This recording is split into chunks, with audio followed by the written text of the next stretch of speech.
Good day ulit mga katarakis. Welcome once again in the Daily Taraki Dose with Coach K. Ayan. Ano ba tawag na to? There are a lot of changes right now na nangyayari sa ating bansa. Ay wow.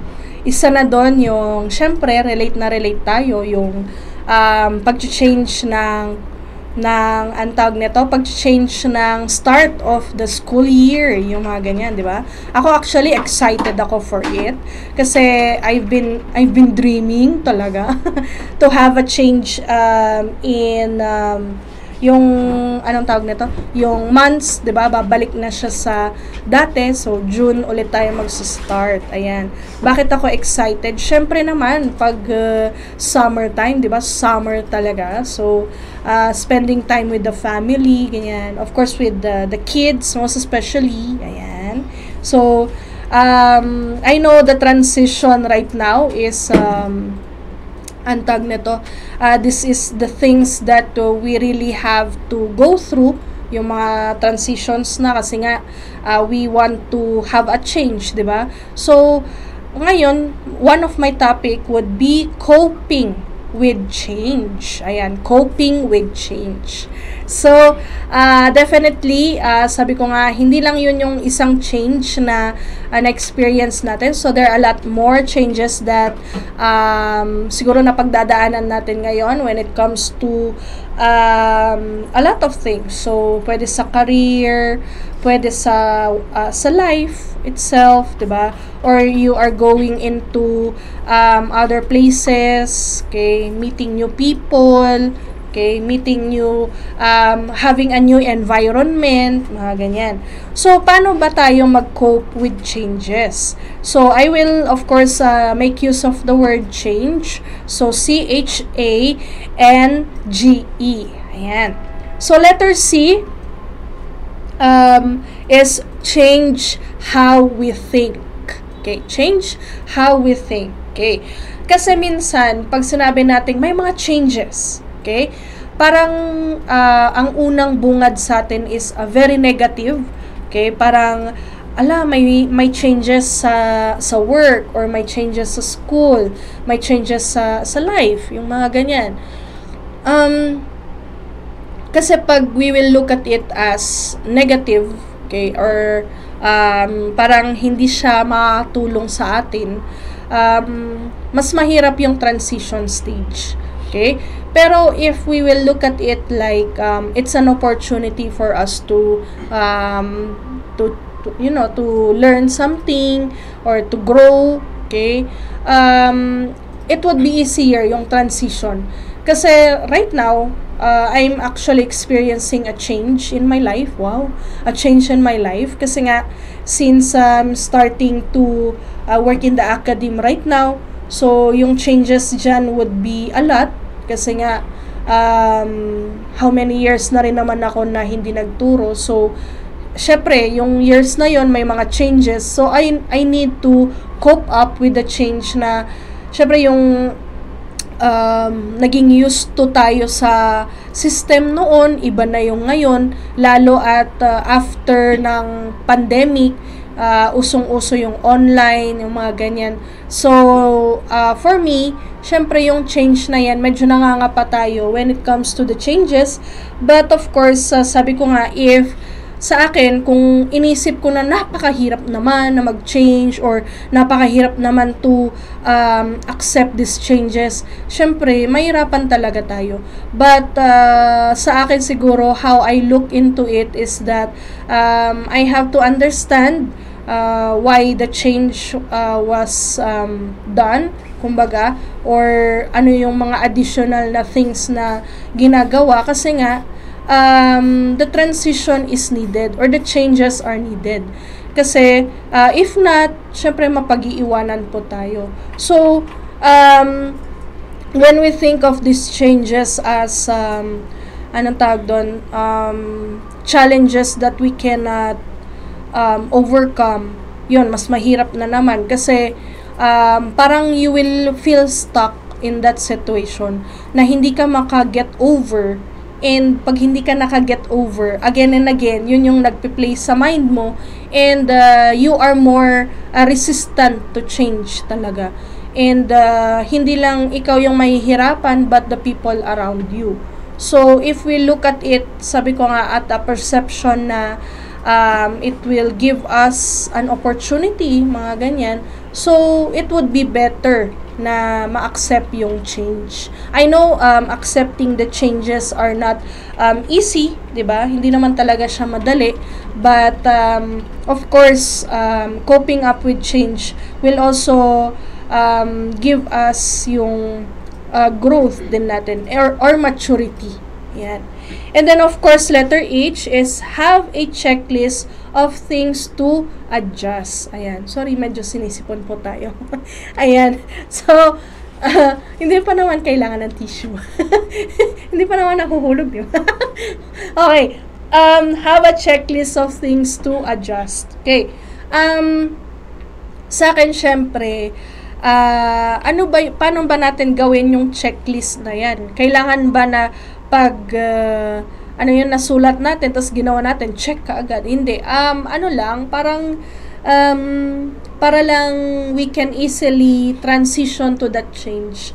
Parang i-list down natin ano ba yung kailangang mai-adjust from this thing na ginagawa mo dati to this new thing, ganyan, or this technology. Kunyari, sa akin, not much naman in the transition when it comes to yung ginagamit nila sa LMS or Learning Management System ng school na pinagtuturuan ko ngayon. So, it's not much of the change, pero siguro one of the things na medyo nangangapa at the same time, na-amaze rin naman ako, no? Kasi, kung dati-dati, ginagamit natin ang Facebook, kunyari, sa, di ba, for group chats, for group, para sa mga estudyante, ganyan. Of course, one of the platforms right now, meron na rin siyang kasama na chat. So, hindi na kailangang mag-change ng social media, kumbaga, social media accounts or email accounts para ma-chat mo yung mga estudyante mo, which is more, para sa akin, matrabaho kapag I will always change accounts para lang makausap ko yung mga estudyante ko dati. So, yung ngayon, at least man lang, it is easier for communication. Okay? Kasi nandun na lahat. And I can keep my privacy, of course, in one of my social accounts. Ayan. Kasi, my social account, syempre ipopost ko yung about our family, yung mga memes, di ba? Nag-share naman tayo ng mga ganyan. Yung mga joke-joke namin, mga kalokohan sa bahay. So, yan. One of the things that we want to secure also is the privacy of the family. So, yun. There are changes, technical man yan, or minsan emotional, professional, yung mga ganon. Siguro, ano pa ba yung change ngayon or adjustment ngayon? When it comes to, ang tawag nito, of course, generational, no? Generational behaviors, attitudes. So, magkaiba nung estudyante kami noon sa estudyante ngayon. Kasi sabi nga ng mga experts naman is because, of course, iba yung pagpapalaki ng parents natin sa atin, iba rin yung pagpapalaki ng parents ngayon. Kaya nag-change, syempre, yung mga behavior ng mga estudyante. Yan. So, ano lang yan, adjustment stage, sabi ko nga is, difficult kasi nga nagta-transition pa lang tayo. Pero the more that we do it, 'di ba? The more naman na magiging easier sa atin. Okay? The disciplining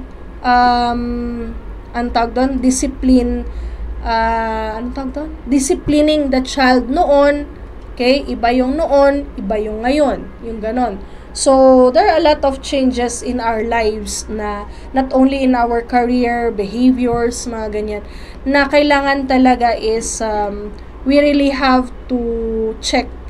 Okay? As much as possible, kung kaya natin, okay, na iwasan na ikumpara yung noon sa ngayon. Okay, guilty rin tayo dyan kasi ako rin naman nagko-compare ako yung noon sa ngayon, okay? Pero looking at it, 'di ba? These are the things that we have to adjust talaga. Okay? And not really compare. Kasi iba yung noon talaga, iba yung ngayon. Yun naman talaga. Okay? And of course, letter A, ask for help if necessary. Kasi sabi ko nga, coping or going through the transition for the change, okay, it's very, ang tawag doon, makakaapekto talaga sa atin when it comes to our emotional, physical, mental, spiritual, lahat na naman ng aspects natin would be affected. So, if hindi na natin kaya, okay, coping up for the change, okay, it's better for us to ask help and really open up with the people we trust, ganyan, people we want to talk to, kasi pag it will be boiled up, yung natutunan nga namin nung last sa seminar natin, no, pag it is boiled up, yung ang tawag nito, emotions mo, challenges na pinagdadaanan mo, pag nasobrahan na, 'di ba, mas mahirap kapag sumabog tayo, yung parang ganun. So as early as now na hindi ka pa yung a bridge of, alam mo yung tipong naghahang ka na lang. Sorry naman. Yung parang you're hanging on a cliff na sinasabi. Mas mahirap na kasi na, kumbaga, mabigay talaga yung help sa'yo kasi nga, ang dami-dami na. Kumbaga, nagpatong-patong na yung mga things that you really want to overcome. So, if feeling mo necessary na to ask for a help, then go ahead. Kasi hindi naman masama to ask help, di ba? Like for me, thank you naman sa ating mga katrabaho, di ba? Na they are always there to really lend a hand, help me on the things that I'm asking question with, kasi yun nga, bago tayo, and I know naman that hindi lahat is kakayanin ko mag-isa. So I really need to ask help from them so that I can also cope up with the changes that I am experiencing right now. So yun, it is nice to have a support system as well. So ask for help talaga. Go lang. Okay? And then of course, N is need to understand the change. Sabi ko nga kanina, in my workplace, there are a lot of changes, no? But we have to understand bakit nga ba may ganun na changes when it comes to the system, parang ganyan, or when it comes to how you teach, 'di ba?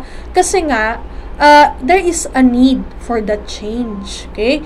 I like nga yung sinabi ng aming OIC wherein yung teaching natin ngayon, 'di ba? It needs to be applied. Okay, yung teaching natin kasi students right now, magaling na sila sa technology. They can actually read already all the topics, all the theories dyan sa ang tawag dyan, sa internet, 'di ba? Hindi tulad sa atin noon na kailangan ng libro, mga ganyan. Pero ngayon kasi they are more open to research kasi every now and then meron silang makikitang topic sa online, internet, ganyan, na when it comes to theories, marami na rin silang alam with it. So, ang maganda dyan is to teach them how to apply this kind of theories, di ba? Kasi ang mga ginagawa naman natin ngayon is applied naman talaga. So, kung hindi natin na-apply yung theories, tapos theories lang talaga, more on memorization tayo, mahirapan rin tayo in the end. So, we need to understand these changes is a need talaga siya. Need na siya. Kasi yun na yung kailangan natin as of the moment. And sabi ko nga, we have to stop comparing yung noon sa ngayon so that we will be able to understand clearly kung bakit kailangan yung change na yan. Okay? And then, of course, letter G is give yourself a rest. Of course, with all of these changes, alam ko, overwhelming. And most of the time talaga, nakakapagod to cope up with the changes. Kasi, lalo pag yung very new for you, 'di ba? Maraming information na nasasabi. So, information overload. Yan, totoo naman yung mga ganyan. So, we need to rest. Okay? Maganda yung makakapag-rest rin tayo. Again, in all our aspects in our lives. Okay? Para, again, mag-rejuvenate tayo, ma-refresh tayo, na a good start again. 'Di ba? For coping up again for the changes and going through the transition, sabi ko nga. And of course, letter E, once you are able to cope up with these changes, empower others also. Empower them na guide them na paano ka nag-cope up. Okay? Guide them through also. Hindi ko sinasabi na i-impose mo yung ginawa mo, yun dapat yung gawin ng tao. No, it's really guiding them kung how are they able to cope up with the changes also. Kasi iba-iba tayo, sabi ko nga, iba-iba tayo ng perception, iba-iba tayo ng values, iba-iba tayo ng manners, iba-iba tayo ng way of coping up with these changes. And we empower others by guiding them through, 'di ba? Being their support system as well, and being able to be there, okay? Kapag ka-need nila ng yung letter A, 'di ba? Yung ask for help if they need help. Yan. So again, coping with change. So change is C, change how we think. H, have a checklist of things to adjust. A, ask for help if necessary. I think necessary naman talaga. Okay? N, need to understand the change. And G, give yourself a rest. And letter E is empower others. Ayan. So, hopefully that in coping with changes, it would be easier for us. Okay, lalo yung adjustment stage, transition stage. I know that is one of the things na mas mahirap kaysa yung actual change. Okay? Kasi once na natapos na natin yung transition or natapos na natin yung adjustment stage, it will be easier na sa atin. Parang hindi mo mararamdaman na, ay, nag-change pala. Okay? Nag-change pala yung system sa school, yung system sa work, okay, how things are working, parang ganon. So, hindi mo mararamdaman na after na kasi ng transition. Yun. So, kasi medyo nasasanay ka na, okay, napapractice mo kasi, so, hindi na siya bago sa'yo, okay, hindi na siya yung masasabing change na, okay, kasi andun ka na andun ka na sa ginagawa. Okay, so hopefully that you are able to once again learn from this episode, and hoping that the changes in your life is for the better, diba? Hoping that these changes also would give you or would open up opportunities for you. And of course, yung latest episode natin ng previews, it will also give you personal growth and development. Diba? Okay. So again, follow us sa YouTube and sa Facebook, Taraki TV. And of course, my Facebook page, Coach Karen Sebio. So you can actually browse a lot of things there and a lot of topics that you can relate to. So there are a lot. Hoping that again I'm able to share some insights that would really help us in coping up with change. So thank you once again. This is your daily Taraki dose. Daily Taraki dose with Coach K. So bye.